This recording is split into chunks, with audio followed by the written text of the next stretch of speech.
Buenas tardes, compañeros y compañeras. Moreno, hoy es 7 de agosto y ya van 20 viernes haciendo el programa desde nuestras casas. No sé, no creo acostumbrarme a esta situación. Hola Pimpi, hola Bea, hola Pablo. Hoy, en la hora de Moreno, tenemos un programa reflexivo, como siempre, y contundente. Guillermo Moreno se va a referir al esperado arreglo con los acreedores externos y retomará un aspecto central a considerar. ¿Quién pagará esa deuda? ¿Las 1000 familias de la Pampa Húmeda o 10 millones de familias?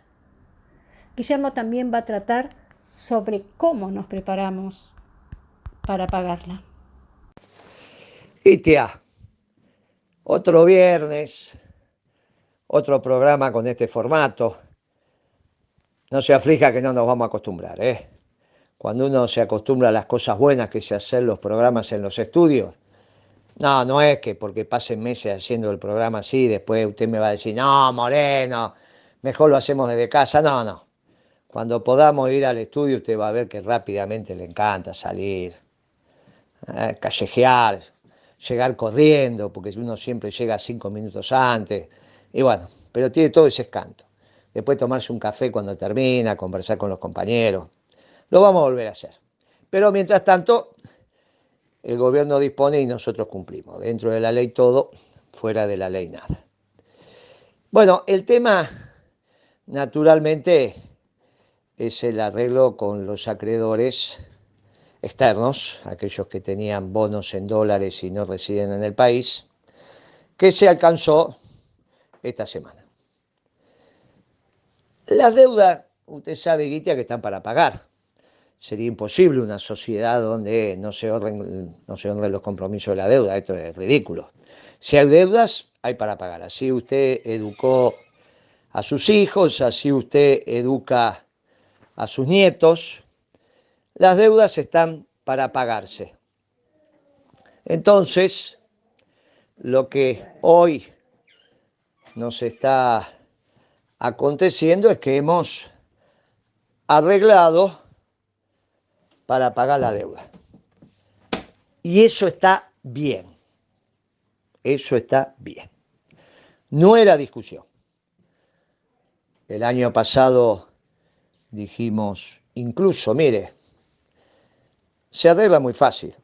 Se les reconoce el 100% de la deuda y se discuten los intereses, previendo que un gobierno nuevo siempre va a discutir los intereses a la baja en estas circunstancias. Bueno, fue lo que pasó.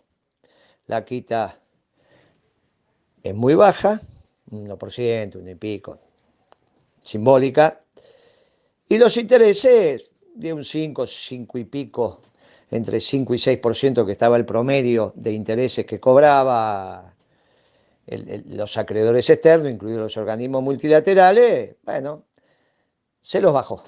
Se les bajó al 3% por ahora. Sé que es una negociación más que razonable. Ahora, nunca pusimos en duda eso. Lo que nosotros sí poníamos en duda es quién iba a poner la plata. Las deudas están para pagarse. El tema es quién pone la plata. Porque no es lo mismo que la pongan las 1000 familias de la Pampa Húmeda, los dueños de los campos, los dueños de las grandes extensiones de tierra, que la pongan 10 millones de familias. Claro, si usted le iba a decir a la oligarquía, mire, este esfuerzo esta vez le toca a ustedes y tienen que poner la plata, la discusión es muy sencilla, no tiene usted por qué cuidarle la billetera a la oligarquía. Entonces, para enero, mitad de febrero, este tema estaba terminado. Si no está en su ánimo cobrarle a las 1000 familias, claro, la plata la tiene que poner el pueblo. Y el tema es que el pueblo argentino está muy complicado, lo exprimieron como un limón para que pueda poner los dólares necesarios para honrar los compromisos de la deuda. Y en eso estamos. Y esto es lo que le decimos al presidente. Mire, presidente, usted tardó tanto en acordar esto. Porque ¿quién piensa que va a pagar la deuda? ¿Las 1.000 familias o 10 millones de familias? Hoy, Pablo Chaliú celebra la negociación de una parte importante de la deuda externa, al tiempo que también aconseja no caer en el triunfalismo. Buenas tardes, Gitia, Guillermo, Pimpi, Beatriz, espero que estén bien. Los saludo, así como a todos aquellos que nos están escuchando. Guillermo, se cerró una parte de la negociación por el tema de la deuda externa. Una parte importante, pero todavía hay que completarla con los acreedores privados. Cuidado, falta Fondo Monetario y arreglar después los de legislación nacional. ¿Es para festejar? Y sí, para mí es para festejar. Es para festejar. ¿Qué tenemos que festejar? Que el país no ha caído en default. Esto es lo fundamental. Y esto es lo que de alguna manera nos tiene que llevar a decir, ¿es bueno lo que pasó? Sí, es muy bueno lo que pasó, sin peros. Ahora, una cosa es decir, es bueno lo que pasó, y otra cosa es caer en el exitismo o en el triunfalismo. Miren, es bueno lo que pasó porque evitamos un mal mayor, pero se solucionan la crisis económica, los problemas económicos y sociales que padece, pero en grado sumo el país, no, no es así, de ninguna manera.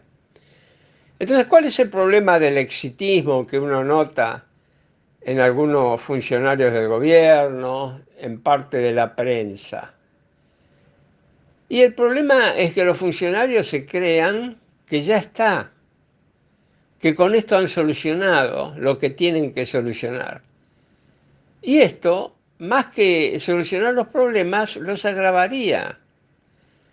Estamos en el inicio de algo, pero un inicio con una situación muy mala. Y eso requiere una acción muy decidida por parte del gobierno, que se deje de cuestiones de adolescentes, cuando dice que no importan los planes económicos y todas esas tonterías, porque eso es así, y se pongan a trabajar en dar ese plan económico, porque lo que necesitamos todos es un horizonte más o menos certero. Si no, ni siquiera el consumo se va a reactivar, como lo demuestra lo que está pasando en muchas provincias, porque la gente está retenida, como no sabe, y el gobierno tampoco le dice a dónde vamos, bueno, ahí está el problema. Entonces, festejar, festejemos, sí, triunfalismo, exitismo, de ninguna manera, agravarían los problemas. Ese exitismo, estimada Gitia, se da en aquellos que, por ejemplo, piensan que con el arreglo de la deuda externa vamos a solucionar los problemas cambiarios. Vos sabés que en el mercado cambiario existen muchas cotizaciones. Y por ejemplo, hay algunos productores que reciben un dólar de 45 o quizás de 50 y el dólar libre o blue está en 130. Una disparidad extraordinaria que da lugar a toda serie de maniobras y a toda serie de especulaciones. Y el arreglo de la deuda externa puede llegar a ser un factor, pero para solucionar esto, pero de ninguna manera es un factor primordial, es un factor, si se quiere, secundario. ¿Y de dónde aparecen todos los problemas que tenemos en el mercado cambiario? Y de las restricciones que impone el propio Banco Central. Esto de no permitir más de 200 dólares de compra, el cepo extraordinario que le pone a las importaciones y a otros giros de divisas. Claro, uno puede decir está bien, lo hace porque no hay reservas. Pero lo que corresponde preguntarse es por qué no hay reservas y por qué tenemos esa crisis en el sector externo. ¿Y por qué, y esta es una pregunta todavía más importante, por qué permanece la crisis en el sector externo? Entonces volvemos a algo reiterado. ¿Qué plan tenemos para solucionar los problemas del sector externo y normalizar la situación cambiaria? ¿Dónde están esos planes? El Banco Central es simplemente un bombero que está apagando incendios.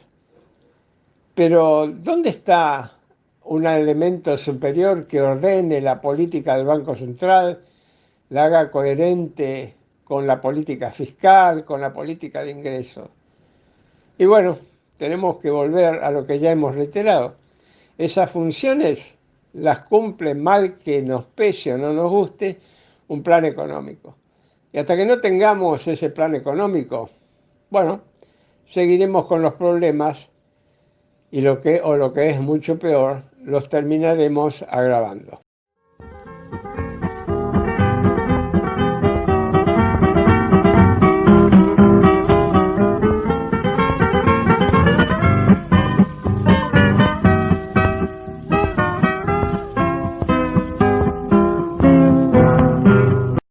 Beatriz Paglieri, en su recorrido histórico para socializar el conocimiento desde una mirada peronista, en este programa va a abordar la economía de la tristemente conocida dictadura cívico-militar. Bea va a enlazar leyes de aquel entonces, algunas de las cuales siguen hoy vigentes. Y también va a enlazar su recorrido con propuestas que venimos realizando desde nuestro espacio político. Escuchémosla. Hoy, 7 de agosto, otra vez viernes, otra vez en la hora de Moreno, con una mirada a través de la historia. Esta mirada tiene como objetivo ofrecer un ejercicio de memoria en el marco de socializar el conocimiento con una visión peronista. Hoy, 7 de agosto, día que la liturgia conmemora a San Cayetano, patrono del pan y del trabajo. Hoy recurrimos también a pedirle a San Cayetano por el pan y el trabajo para todos los argentinos. Y en orientación de nuestro trabajo, queremos compartir una frase del Papa Francisco que dijo: custodiar la memoria del pueblo como una de las bases estables sobre las que se puede construir la vida cristiana. Y agregó: la memoria no debe ser diluida ni olvidada. La memoria es fuente de paz y de futuro. Y en ese sentido, hoy vamos a iniciar un análisis que nos permita entrelazar la ley de entidades financieras, la circular del Banco Central 1050, la famosa 1050, la estatización de las deudas privadas, Plata Dulce, por cierto, película argentina, que reflejó con absoluta claridad ya en 1982, aun cuando la dictadura todavía era el reflejo de una crueldad, reflejó lo que era denominada la patria financiera y la plata dulce. Todos estos relatos pertenecen a el modelo impuesto por la dictadura cívico-militar de Videla y Martínez de Hoz, y con Adolfo Diz en el Banco Central. Los tres fueron las cabezas del período entre marzo de 1976 y marzo de 1981. La gestión de Videla es inseparable de la de Martínez de Hoz, y la de Adolfo Diz, a cargo del Banco Central de la República Argentina, es inseparable de la de ambos. ¿Quién era Diz? Un Chicago Boys, los que se pusieron de moda en aquella época, que entre 1967 y 1968 fue director ejecutivo del Fondo Monetario Internacional. Entre 1969 y 1973 fue el representante financiero ante la Unión Europea. Como ya hemos visto, hay un denominador común en los funcionarios desde Leonardi, Prebisch en adelante, que iban o venían del Fondo Monetario Internacional y de los nuevos organismos creados a partir del sistema de Naciones Unidas establecidos en 1945. Ellos rezan, estos organismos, que para contribuir al estímulo y buen funcionamiento de la economía mundial, su fin es evitar crisis en el sistema, alentando a los países a adoptar medidas de política económica bien fundadas. Tal vez con este lema será que la dupla Videla-Martínez de Hoz, a partir de las peores atrocidades, impusieron un modelo de acumulación basado en la valorización financiera, y para ello uno de los pilares fue la reestructuración del sistema financiero con la derogación de la Ley de Entidades Financieras del peronismo, y en febrero de 1977 se sanciona y promulga la Ley 21.526. Lamentablemente debemos decir que esa ley aún hoy está vigente. La nueva ley de entidades financieras implicó, junto a la apertura externa, tanto comercial como de capitales, generar una asignación de recursos para la consolidación de un dominio de las finanzas sobre un modelo de producción. Es decir, la antítesis de la ley vigente durante el peronismo, que disponía medidas a favor de la producción y el trabajo. La política financiera del último gobierno de Perón fue parte de esa lógica y las medidas tendieron a facilitar la llegada de crédito al sector real de la economía, porque adicionalmente se sostenía la hipótesis de que la inflación se debía en parte a la oferta insuficiente de bienes. El peronismo adoptó básicamente el mismo esquema vigente en 1946, con el objetivo central de reordenar el sistema financiero, y se sancionaron leyes en ese sentido que determinaron en general la nacionalización y garantía de los depósitos, la nacionalización de las entidades bancarias, se estableció el régimen de compañías financieras parabancarias, se cambió la carta orgánica del Banco Central, fortaleciendo la capacidad del banco para regular el crédito, captar fondos y controlar el sistema financiero. Y se produjo la reforma de entidades financieras de acuerdo con este esquema, donde la principal actividad de los bancos debía orientarse a facilitar el acceso al crédito como para agilizar las transacciones económicas, en clara línea con una preocupación por estimular un modelo de desarrollo, de producción y trabajo. La reforma de Videla-Martínez de Hoz de febrero de 1977 perseguía cualquier interferencia que pudiese derivarse de la existencia de controles o regulaciones por parte del Estado y dejar que la mano invisible del mercado determinara, por ejemplo, la tasa de interés supuestamente de equilibrio. La consigna de la reforma de la dictadura fue la eliminación de todo tipo de controles y restricciones para ingresar al sistema bancario y financiero. Esto derivó en que diversas entidades que no poseían los requisitos necesarios para operar pasaran a hacerlo, y restituyó a las entidades financieras la posibilidad de discernir las formas y destino de los créditos, derogándose las normas del Banco Central que establecían restricciones y direccionamiento en su otorgamiento.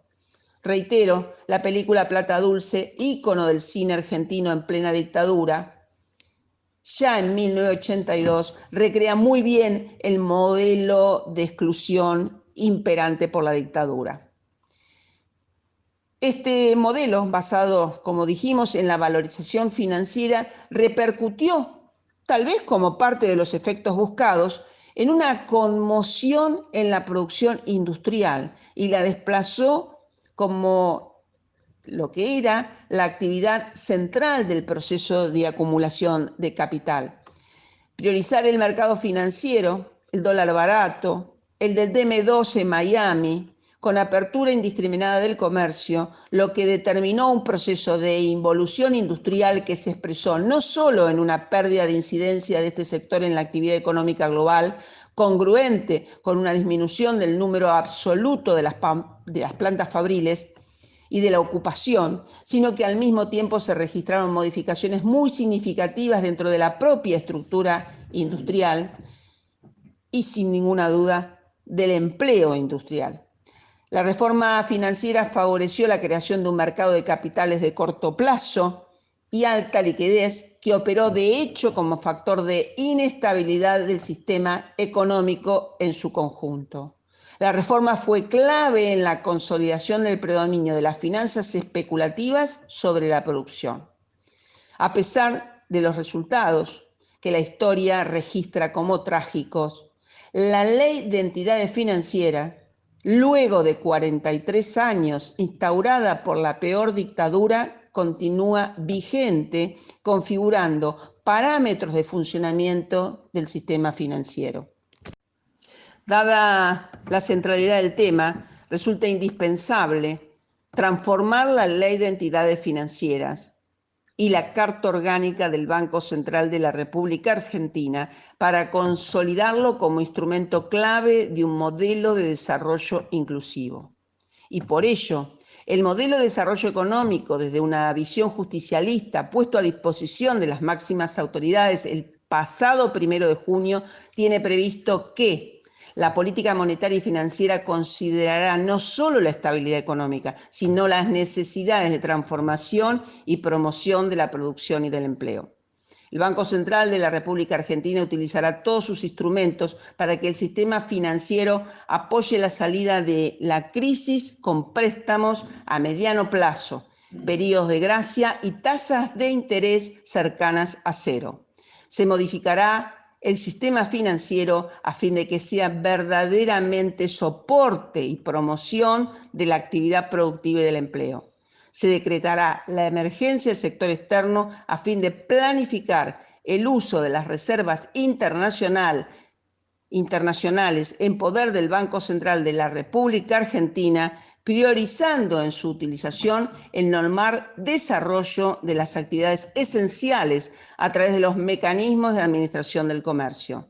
Dicha planificación la realizará un comité de expertos conformados por representantes de los trabajadores, de los empresarios y de las jurisdicciones subnacionales. En ese sentido, el directorio del Banco Central de carácter federal estará conformado por representantes de los trabajadores, de los empresarios y de las jurisdicciones subnacionales. Se dejarán de lado aquellos aspectos de las normas de Basilea que regulan las relaciones patrimoniales y de liquidez que impidan al sistema financiero cumplir su rol. El tipo de cambio ofrecerá adecuada protección a las actividades económicas internas y potenciará la penetración de productos argentinos en los mercados externos. Retomando lo que dijo Bea al comienzo, durante la dictadura cívico-militar, el 7 de agosto comenzó a convocar numerosos fieles, en particular en 1981, ante la falta de trabajo y ante el hambre que aquejaba al pueblo argentino. En ese momento ya había ollas populares. En agosto de 1981, el obispado de Quilmes realizó gestiones para que autorizaran una movilización a San Cayetano. Finalmente, la denominada Marcha del Hambre por Paz, Pan y Trabajo no fue autorizada y se realizó el 30 de agosto una misa en el santuario de San Cayetano con la participación de más de 1.200 personas. La iglesia, como corresponde, abrió sus puertas a los trabajadores y trabajadoras, abrió sus puertas al pueblo argentino. Esta misa fue el antecedente de la primera movilización masiva a la iglesia de San Cayetano, encabezada el 7 de noviembre de 1981 por el Tata Ubaldini, bajo la consigna Pan, Paz y Trabajo. Miles de personas, entre partidos políticos y organismos de derechos humanos, participaron de esa marcha. Como corresponde, la columna vertebral de nuestro movimiento se puso al frente de las movilizaciones por la recuperación de la democracia. Unidad del pueblo por la democracia, decía Ubaldini. Nuestro recuerdo entonces, nuestro reconocimiento a Jorge Novak, en ese entonces obispo de Quilmes, cofundador del movimiento ecuménico de los derechos humanos, y por supuesto a nuestro querido Saúl Tata Ubaldini. Hoy, en el contexto de la pandemia y estando en cuarentena, la tradicional misa que convoca a miles y miles de fieles se realizó de manera virtual. Fue el 7 de noviembre de 1981, cuando muchas instituciones nos cerraban la puerta. La iglesia de San Cayetano las abrió. Fue un sábado memorable. Nos dieron lugar para hacer una marcha y lógicamente después el padre, que estaba a cargo de la iglesia, nos dirigió la palabra en el parque que está al costado de la iglesia. Fuimos reprimidos también, muy ferozmente, pero nacía ya en sí una unidad del pueblo por la democracia. Entonces lo que pedíamos nosotros, lo cual lo seguimos haciendo, es trabajar en paz. Con el trabajo ganar nuestro pan.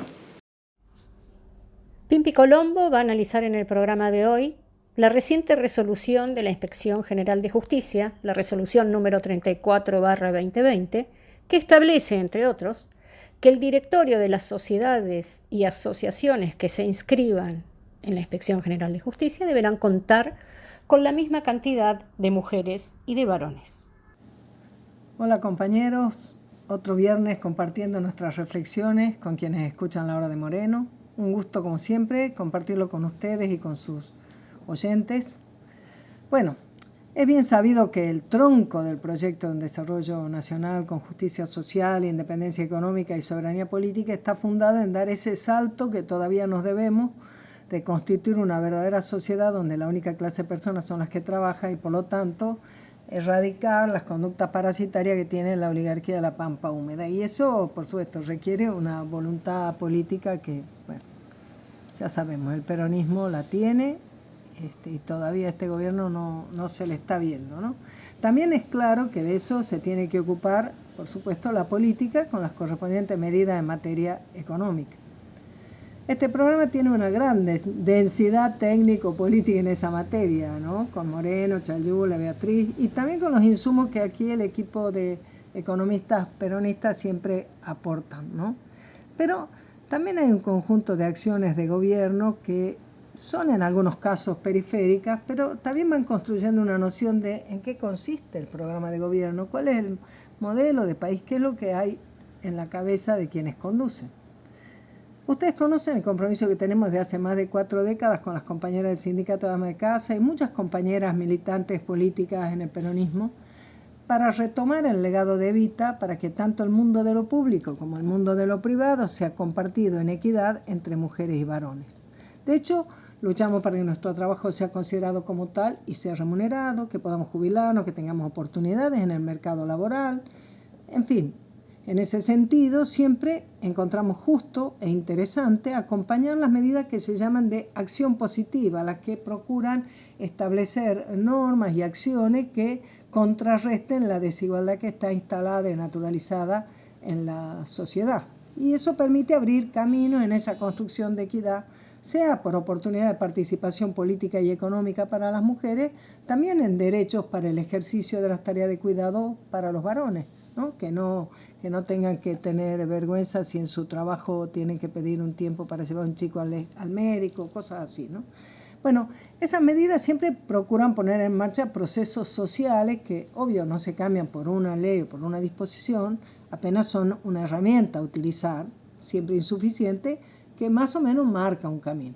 Entonces, esas normas no tienen que ser demasiado rígidas, tienen que poder acompañar el proceso. Por eso fue muy importante en su momento la ley de cupo, que además de la ley que tuvo el acompañamiento del gobierno peronista, tuvo que acompañarse de muchas acciones a nivel judicial, de una discusión en cada caso. Alguna vez también podremos hablar de eso. Porque si las normas son excesivamente rígidas, si son difíciles de poner en práctica o si son demasiado contrarias a la posibilidad efectiva de ejecutarse, bueno, se corre el riesgo de darle lugar a la deslegitimación de la lucha por la equidad de género. El lunes pasado, muchas compañeras festejaron una resolución de la Inspección General de Justicia, de la IGJ, que establece en su primer artículo, dice: las asociaciones civiles en proceso de constitución, las simples asociaciones que soliciten su inscripción en el registro voluntario, las sociedades anónimas que se constituyan en cuanto estuvieren o quedaren comprendidas en el artículo 299 de la Ley 19.550, excepto las abarcadas por el inciso 1, 2 y 7, las fundaciones con un consejo de administración de integración temporaria y electiva y las sociedades del Estado, Ley 20.705, deberán incluir en su órgano de administración y en su caso en el órgano de fiscalización una composición que respete la diversidad de género, y acá viene lo que yo digo un poco rígido, estableciendo una composición de los órganos referidos que esté integrado por la misma cantidad de miembros femeninos que de miembros masculinos. El artículo 2 dice: deberá aplicarse para las designaciones de los miembros de los órganos de administración y, en caso de corresponder, de fiscalización, electos en cada oportunidad de su designación con posterioridad a la entrada en vigor de esta resolución. O sea, rige para las que nazcan, pero rige también para la renovación de autoridades y demás en las que ya existen, ¿no? Bueno, también estas disposiciones, esta resolución ha desatado un debate que te corre de lo principal, que es promover un cambio de cultura en las organizaciones, porque es muy importante que en las organizaciones se incorpore mujeres a la par de los varones, porque ya lo hemos dicho esto muchas veces, cuando vos incorporás los dos ojos, las dos miradas, tenés abarcás de una manera más profunda y también más amplia. Pero, puesto como está esta resolución, yo digo, ¿se imaginan cómo impactaría esta resolución el Partido Peronista Femenino que fundó Evita y que constituyó una formidable herramienta para la incorporación de las mujeres en la cosa pública sin renegar por eso de su vida privada? ¿Se imaginan si en el sindicato de la casa nos quisieran obligar a que nos dirijan varones que ni siquiera saben dónde se guardan las sábanas o cómo se organiza la tarea doméstica, cuando el sindicato es una oportunidad para que muchas mujeres que su tarea principal significa que estén aisladas, solas en su tarea, puedan encontrar un ámbito colectivo de fortalecimiento, de participación, de prevención de violencia, de ejercicio de derechos? Bueno, desde ya que el presidente de la Nación podría tomarse el trabajo de incorporar de manera sistemática a mujeres en las actividades públicas que desarrolla y de ese modo naturalizar en lo público lo que es natural en la vida, y es que hay tantas mujeres como varones. Mejor que hiciera eso y no que su secretaria legal y técnica haga un tuit denunciando que en las fotos del presidente faltan mujeres, ¿no? Porque bueno, justamente eso es lo que hace la diferencia. Hechos mejor que palabras y hechos que se puedan cumplir. Por ejemplo, los considerandos de la resolución de la IGJ citan una disposición de la Comisión Nacional de Valores que establece que los directorios de las sociedades que operan en el mercado de valores deben incorporar un directorio que respete la diversidad de género, que el directorio deberá contar con niveles adecuados de independencia y diversidad que le permita tomar decisiones en pos del mejor interés de la compañía, evitando el pensamiento de grupo y la toma de decisiones por individuos o grupos dominantes dentro del directorio. Que en particular, esa resolución 797 del 2019 del CNV indica que el directorio deberá activamente propiciar la conformación de un directorio diverso, teniendo en consideración la diversidad de género, el origen geográfico, la edad, el perfil étnico, la experiencia profesional. Y en cuanto a la diversidad de género, resulta de especial relevancia que la compañía no solo considere la composición del directorio, sino, miren esto, interesante, la equidad en la remuneración de sus miembros y también la posibilidad de que las mujeres tengan acceso a puestos de liderazgo en el directorio, tales como la presidencia del órgano o alguno de sus comités. La transparencia y divulgación en materia de diversidad en el directorio es un elemento importante, dice la resolución de la CNV, para los inversores y muestra la profesionalización del órgano. Y estas son cosas que también son interesantes porque mucho se habla de que debe haber igual remuneración por igual trabajo entre mujeres y varones, y la verdad que nosotros desde la década del peronismo, en el 45 al 55, está establecido en Argentina igual salario por igual trabajo, y de hecho todas nuestras convenciones colectivas ya tienen recontra superado eso. Pero ¿qué es lo que no está superado? Que en aquellas funciones que son negociadas más uno a uno, evidentemente hay una diferencia entre mujer y varón. Entonces, apuntar ahí más que a poner una generalidad que en realidad ya está recontra cubierta. Es más, desde el año 2015 la Inspección General de Justicia ha establecido que no será admisible la inclusión en los estatutos de las asociaciones civiles de cláusulas que admitan discriminaciones arbitrarias de cualquier índole. Bueno, volviendo a la resolución de la Inspección de la IGJ, la Inspección General de Justicia, que se publicó el lunes, como corresponde a una resolución que tiene tal nivel de rigidez, ¿no?, que dice que si son un número impar, debe asegurarse que por lo menos un tercio sean mujeres, bueno, etcétera.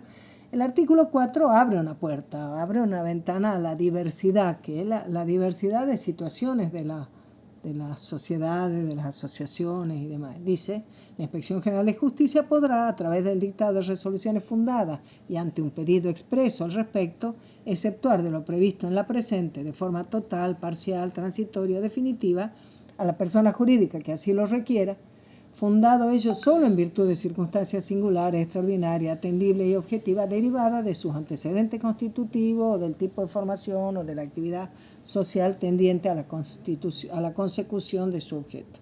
Bueno, ahí se abrió una ventana, una puerta que por supuesto es importante que exista, y sin poner en duda que está muy bien que desde distintos organismos, aunque sean cuestiones periféricas, se vaya construyendo las herramientas que permiten tener una sociedad organizada con la máxima equidad, y por eso es que podemos hablar de justicia social. También vamos a decir que si esas resoluciones no responden, no expresan la realidad que vivimos, bueno, parece que algunos piensan que por gritar más alto se resuelven los problemas, aunque todos sabemos que no por eso nuestras acciones son más fuertes. Así que, bueno, compartir esto. Muchas gracias por escucharme. Nos vemos el viernes. Pimpi, me parece muy atinado lo que planteas con relación a los procesos sociales, a los cambios en las relaciones, a los cambios en las culturas de las instituciones, en este caso las sociedades y las asociaciones, y la rigidez de algunas normas. Las normas, las leyes, muchas veces le brindan el marco legal a un proceso que se viene dando desde el punto de vista político o económico o social o cultural. Y esto es lo deseable. Otras veces avanzan más y se produce una tensión que durante un tiempo va a forzar la realidad en función de ajustarse a la ley.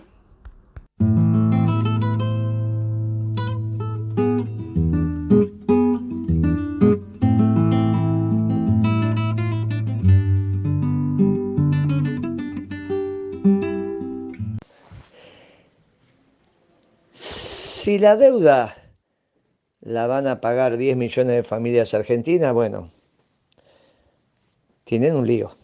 No, pero el año que viene pagamos poquito. Tienen un lío, porque así no se hacen las cuentas. Las cuentas se hacen por el devengado.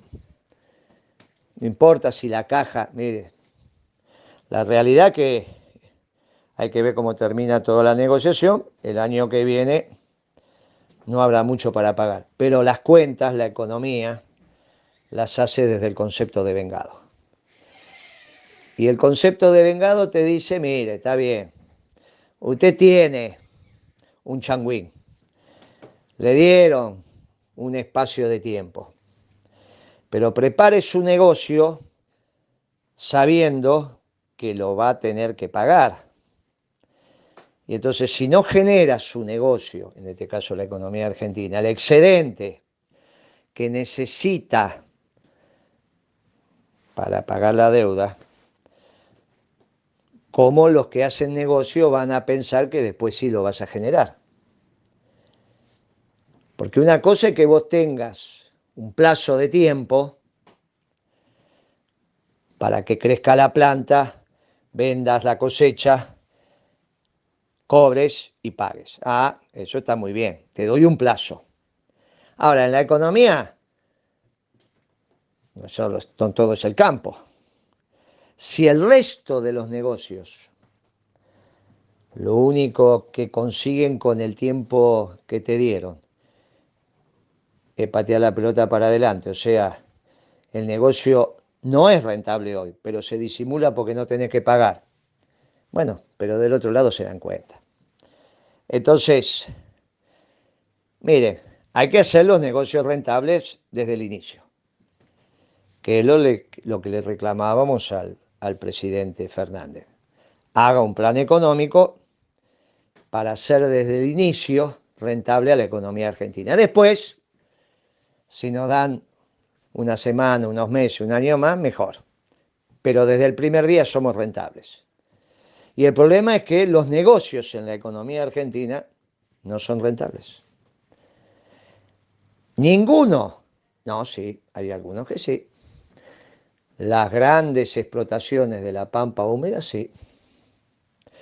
Esta semana salió un artículo de un dirigente agropecuario de la zona de Córdoba, de CRA, Confederaciones Rurales Argentinas, donde dice, ¿sabe qué pasa? Los productores no tenemos plata porque se la lleva el Estado. Claro, hizo el ejemplo sobre un campo alquilado. Y tuvo que pagar, tuvo que poner lo que paga de alquiler. Tuvo que pagar el alquiler.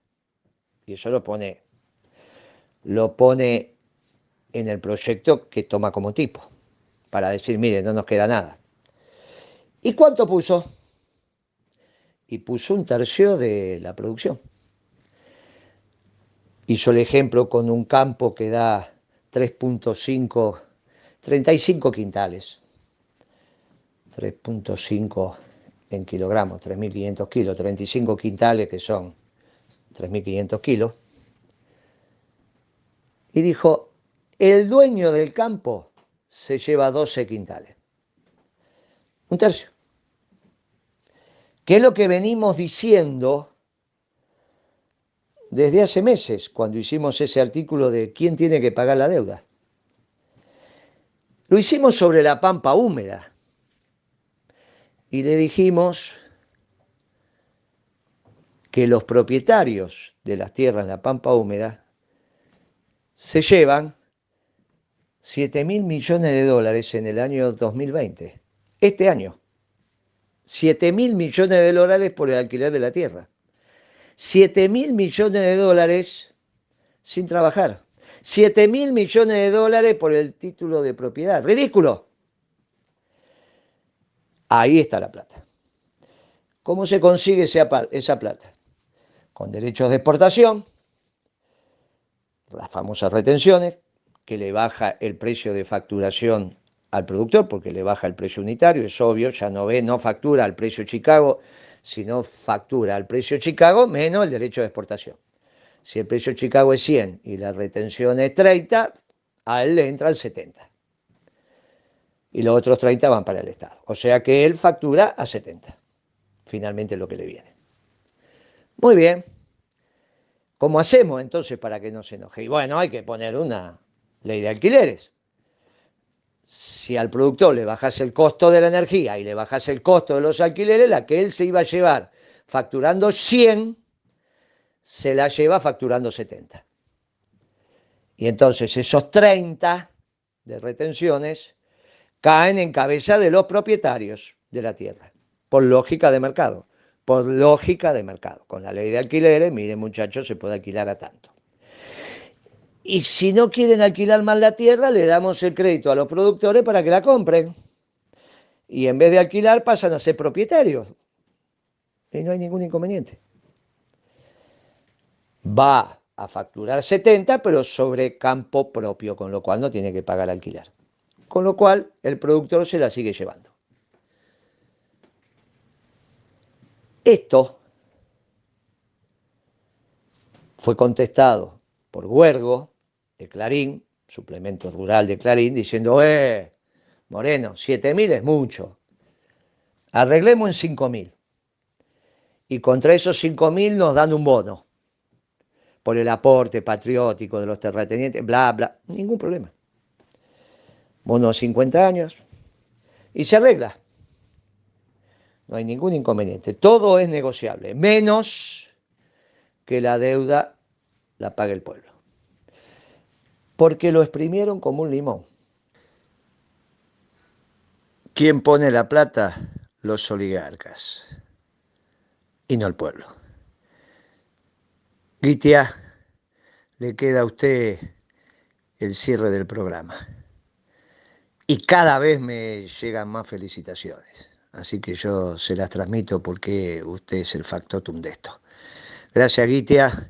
Un beso grande y un fuerte abrazo peronista para todos los compañeros y especialmente para Fernando, que tanto esfuerzo está haciendo para que este programa salga. Chau, amiga. Moreno, ¿se acuerda? Hace tiempo, usted decía en la sociedad rural, qué lugar, ¿no? ¿Se acuerda cuando presentó su libro en defensa del modelo allá por 2016? Usted decía en la sociedad rural, la deuda la adquirieron los oligarcas y la van a pagar los oligarcas. Macri, Blanco, Villegas, que se hagan cargo, hacete cargo. Macri, Blanco, Villegas ahora está en Francia jugando al golf. Qué cara dura por ser cuidadosa en mis expresiones. La oligarquía, esa clase parasitaria que vive del trabajo ajeno, que algunos y algunas denominan como un concepto antiguo, perimido, y otros y otras decimos que no, que es un concepto que sigue vigente, que la contradicción principal sigue siendo pueblo-oligarquía. Tenemos que definir quién la paga y planificar para llegar en las mejores condiciones para el pueblo argentino a los tiempos estipulados en la negociación para su pago. Qué tema, ¿no? Qué tema para el fin de semana. Y bueno, así hemos finalizado un programa más. Les deseo un buen fin de semana, compañeras y compañeros. Saludos especiales a quienes hacen el programa, a Fernando Molgaray y a quienes le siguen poniendo el cuerpo y el alma a esta emergencia que es integral. Hasta el próximo viernes.